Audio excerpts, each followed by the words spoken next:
Hello. In case you don't know me, my name is Ivan Matias, and I'm going to be talking to you guys about communism. Now, before we get into anything, I want to clear up some things. I want to clear up what exactly is communism and what is the history of communism in Russia.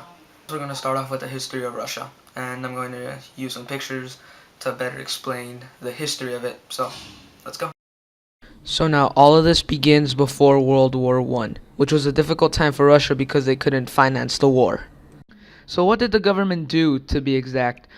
Well, they printed millions and millions of ruble notes, or the currency in Russia. This, of course, caused serious inflation. The prices of everything, especially food, skyrocketed. In 4 years, the price would go up by 4 times. The thing is, the workers didn't see any change in pay, causing them to not even have enough money to feed themselves. It would literally take wheelbarrows of money to just buy a simple loaf of bread. And don't think their jobs were good either. Poor working conditions, bad sanitation, and hours of slave labor to jobs that were barely paying them at all. And the Russians were mad at the king, Tsar Nicholas II. And on March 7th, 1917, the February Revolution, the Russians overthrew the king and his family. Then in comes communism, a movement to make a classless, moneyless society where everyone from the working class to the higher classes would share the wealth. This was by the teachings of Marx, and when shown to the fed-up Russians, it seemed pretty good. And on November 17th, 1917, the October Revolution, the Communist Party took over Russia.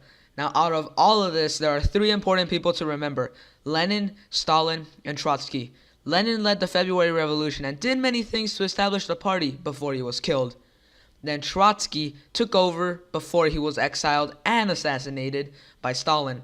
And Stalin just overused his power, screwed everything up, and was responsible for 20 million deaths.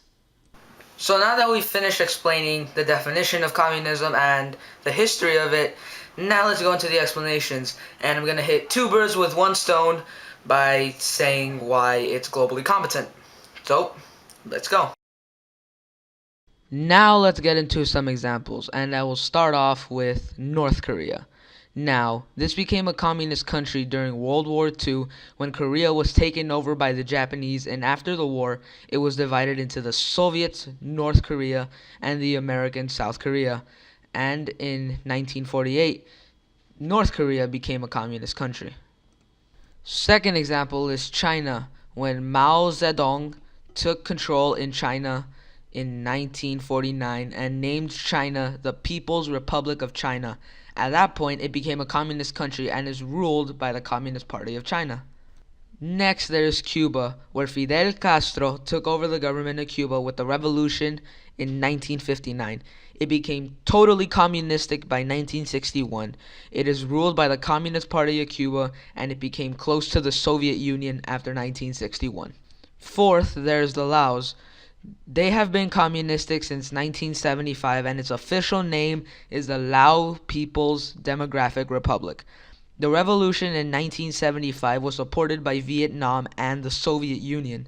Laos is ruled by the Lao People's Revolutionary Party at the moment. Lastly, there's Vietnam. After the First Indochina War, Vietnam was divided. North Vietnam became communistic, and South Vietnam became democratic. North Vietnam was supported by the Soviet Union, and South Vietnam was supported by the United States. The two were unified in 1976, and it is now a communistic country ruled by the Communist Party of Vietnam. Now, how does this fit to our global competencies? Well, we investigated the world by looking at all the different places where communism is ruled by. Now let me backtrack a little and explain the who, what, when, where, why, and how. Now let's just hit the easy ones out of the park first.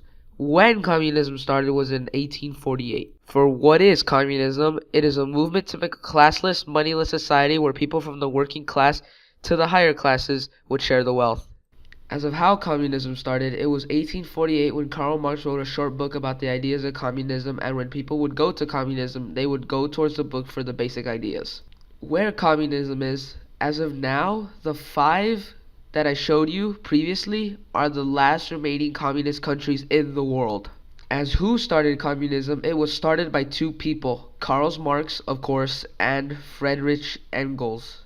Why did communism start is a big one, and it has many things to do with what I just showed you in the beginning of the video with corruption and such, but to put it in simple terms, when Russia was going through a rough time, they started communism.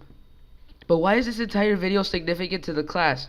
Well, it's an allegory of the book we're reading, Animal Farm. Now for the final things I'm going to cover, the Esslers and the global competencies. I know I touched on the global competencies subject already, but better all of them than just one. Let's start off with the Esslers. You can get ready for college by getting a career in politics and go in more detail to communism. You can get knowledge for this global era by knowing when communism is bound to happen in any country, even here. You can even grow the skills for success in a global environment by researching more on communism and even prevent it anywhere in the world.